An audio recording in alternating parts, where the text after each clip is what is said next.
Hello friends, welcome to my kitchen. ఈరోజు మీకు గోంగూర పచ్చడి ఎలా తయారు చేసుకోవాలో చూపిస్తాను. ముందుగా గోంగూరని శుభ్రంగా కడిగి పెట్టుకోండి.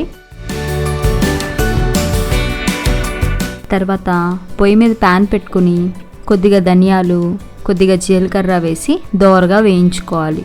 ఇలా వేగిన తర్వాత వాటిని ఒక ప్లేట్లో పెట్టుకోండి.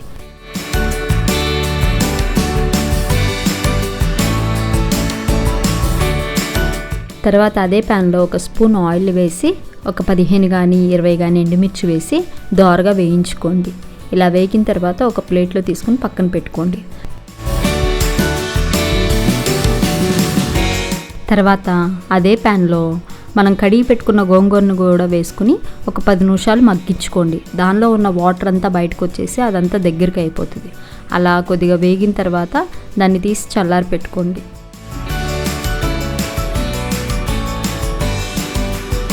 తర్వాత ఒక మిక్సీ గిన్నె తీసుకుని మనం వేయించుకున్న ధనియాలు, జీలకర్ర, ఒక 8 వెల్లుల్లి కూడా తీసుకుని వాటిని మిక్సీ పట్టుకోండి.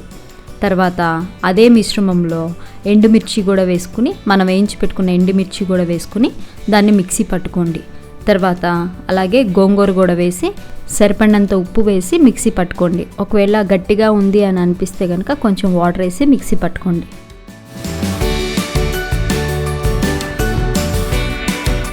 తర్వాత మనం ఒక బాండీ తీసుకుని దాంట్లో నూనె ఎక్కువ వేసుకుని తాలింపు పెట్టుకుంటే కనుక ఇది నిలువ ఉంటుంది కాబట్టి నేను ఒక 4 స్పూన్లు నూనె వేశాను. తర్వాత పోపు దినుసులన్నీ వేసి ఈ గోంగూర అంతటిని తాలింపు పెట్టాను. చాలా బాగుంటుంది ఫ్రెండ్స్, ఒకసారి తప్పకుండా ట్రై చేయండి. బాయ్. మళ్ళీ నెక్స్ట్ వీడియోలో మరో కొత్త ఐటెంతో కలుద్దాం. Bye friends.